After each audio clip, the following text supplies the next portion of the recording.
안녕하세요. 7월 29일 목요일 새벽 예배를 하나님께 올려드립니다. 기도하십니다. 참 좋으신 주님 감사합니다.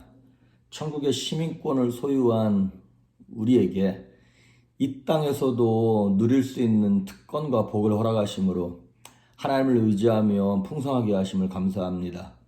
때로 눈물 골짜기를 지나고 어두운 터널을 지날 때조차도 주님이 우리가 동행하심을 믿고 담대하게 하시며 주님 앞에 서서 주님을 뵙는 날까지 믿음을 잃지 아니하도록 성도들에게 성령의 충만함을 말씀을 생각나게 하시는 그 은혜를 허락하여 주옵소서. 감사드리고 예수님의 이름으로 기도했습니다. 아멘. 우리 찬송 예찬송가 466장 새찬송가 408장 나 어느 곳에 있든지 찬양하십니다. 나 어느 곳에 있든지 늘 마음이 편하다.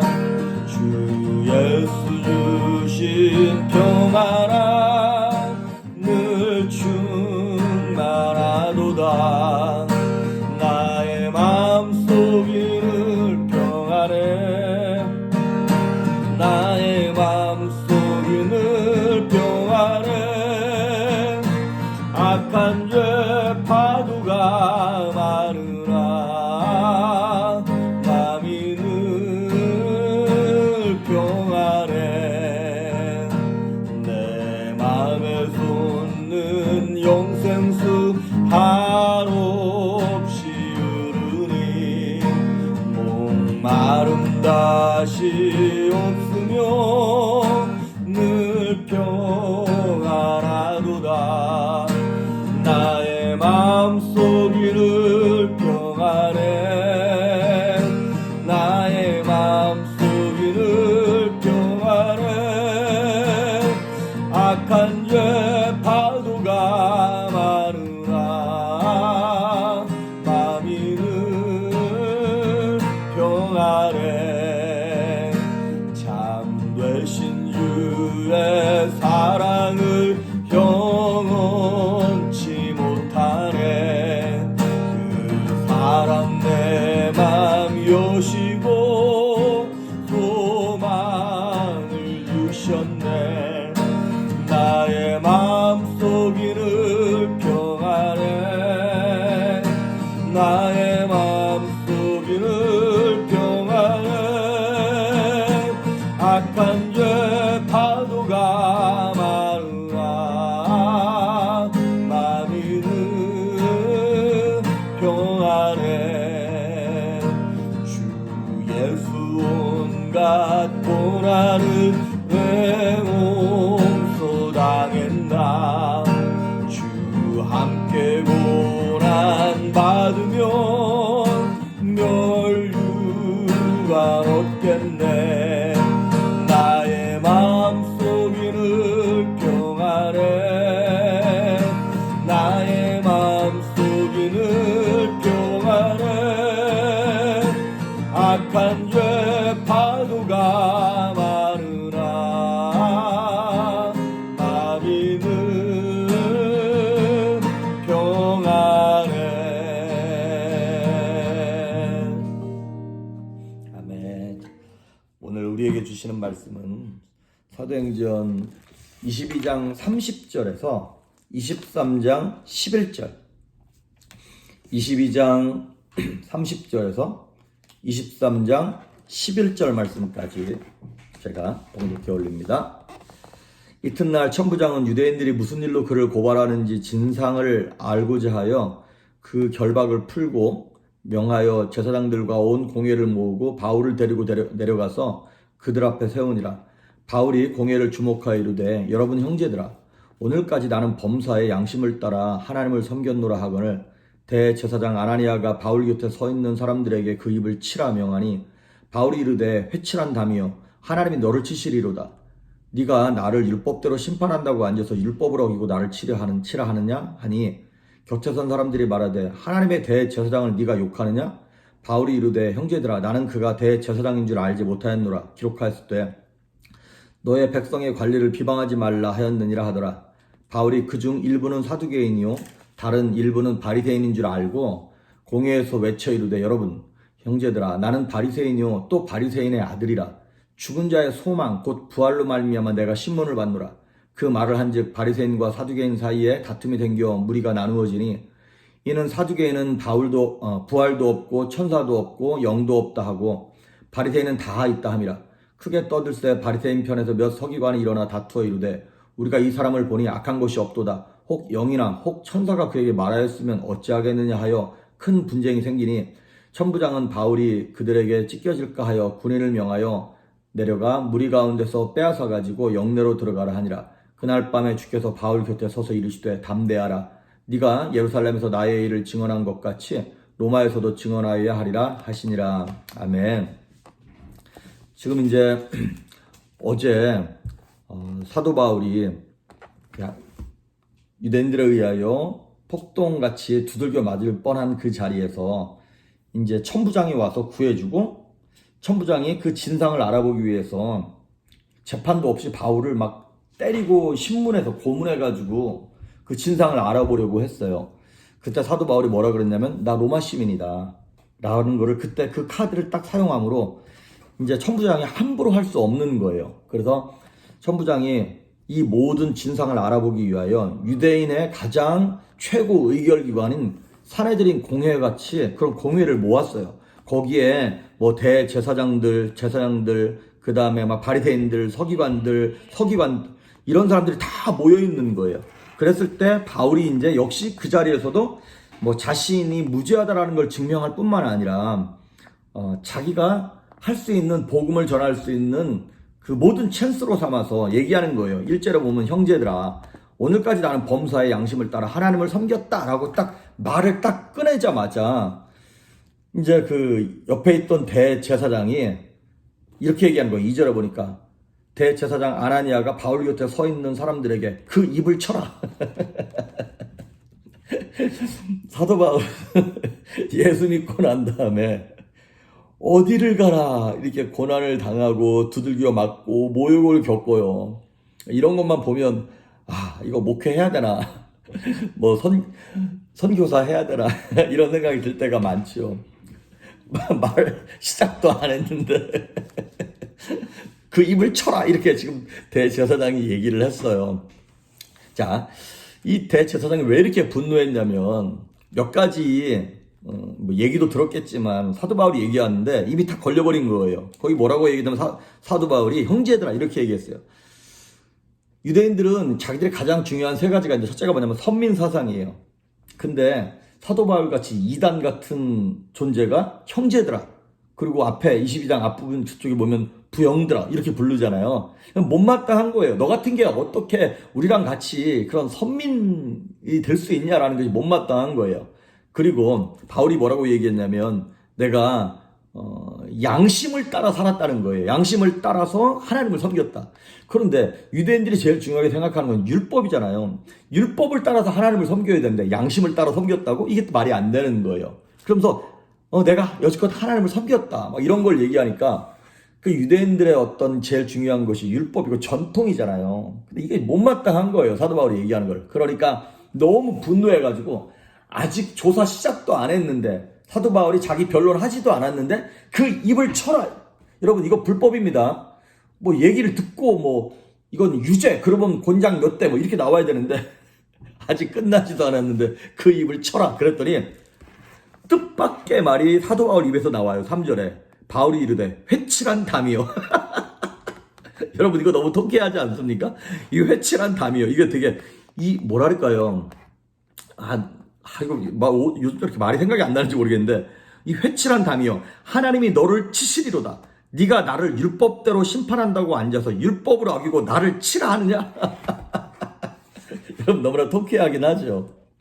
이거 사도 바울이 담대해서 얘기했다기보다도 제 생각에는 승질을 못 참아가지고 한성깔 하는 바울이 한 내뱉은 것 같아요. 자, 이 얘기했을 때 모두가 놀랐어요. 그러고 나서 4절에 한 사람이 이렇게 얘기하는 거예요. 곁에 선 사람들이 말하되 하나님의 대제사장을 네가 욕하느냐?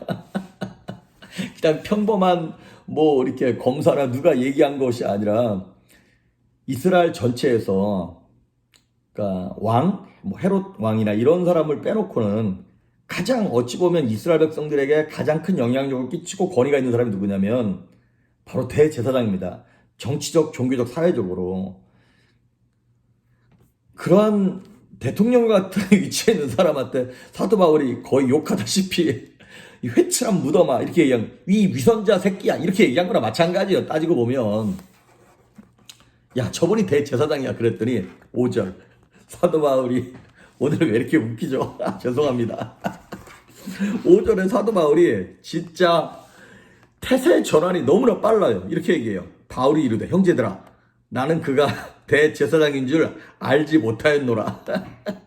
기록하였을 때 너의 백성의 관리를 비방하지 말라 하였느니라. 이거는 출애굽기 22장에 나오는 말씀이에요. 그러니까 사도 바울이 출애굽기 22장에 재판장을 못 오게 하지 말고 지도자를 저주하지 말라라는 말이 나와요. 사도 바울이 그 말씀을 알고 있었던 것이죠.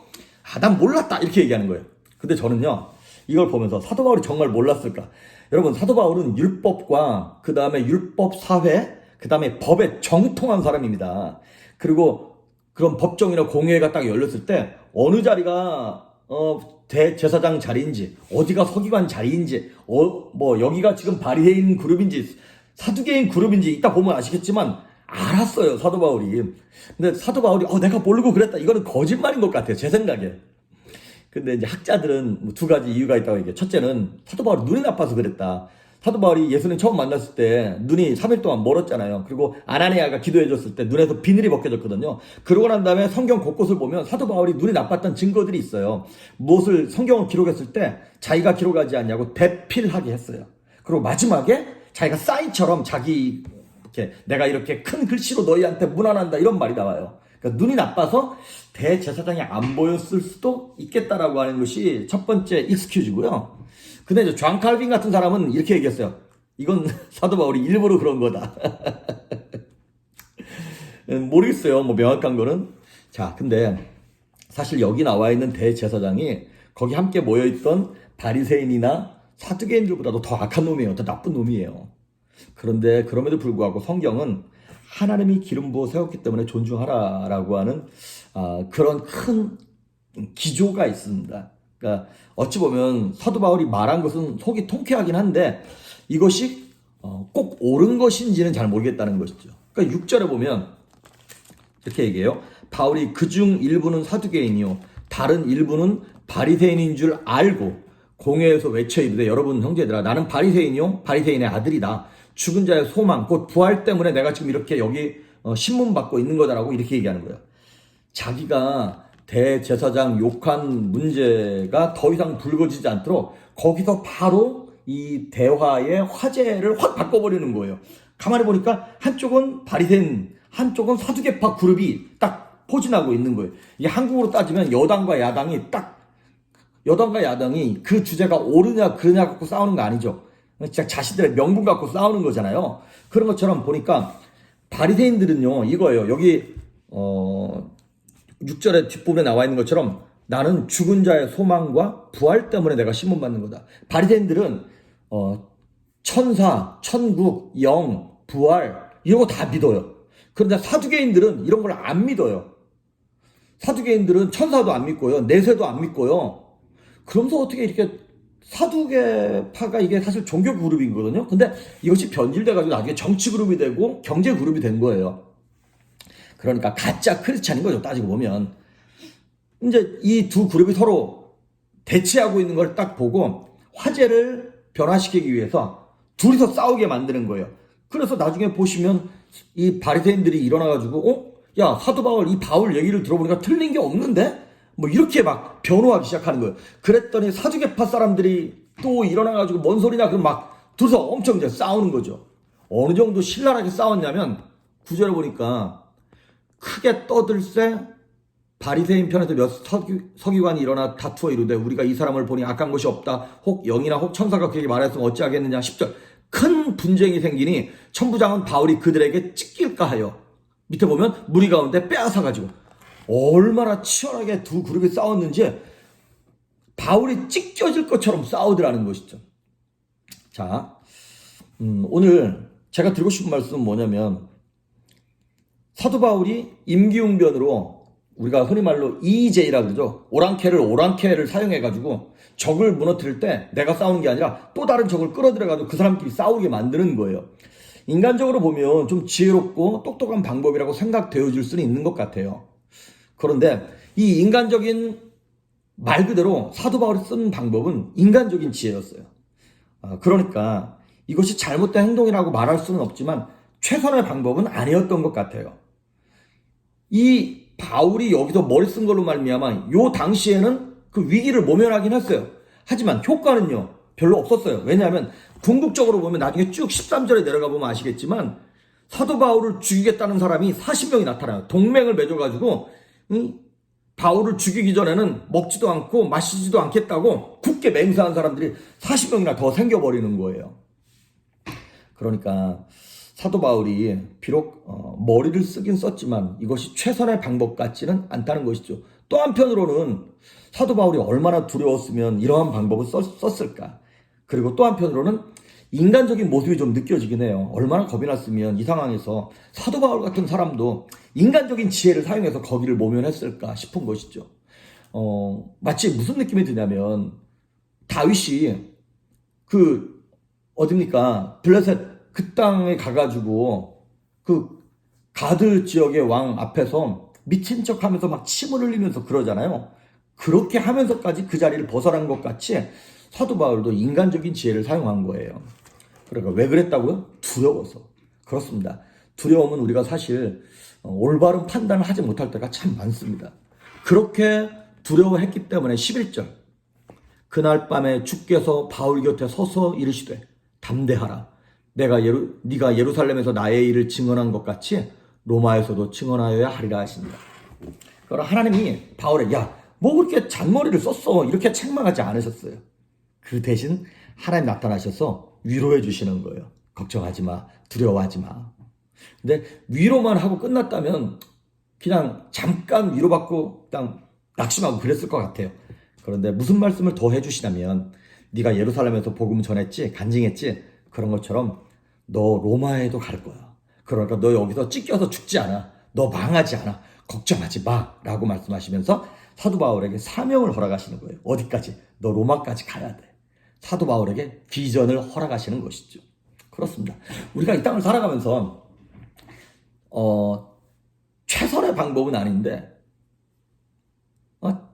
되게 인간적인 방법을 사용하면서 막 두려워하면서 그때그때 상황을 모면할 때가 있습니다.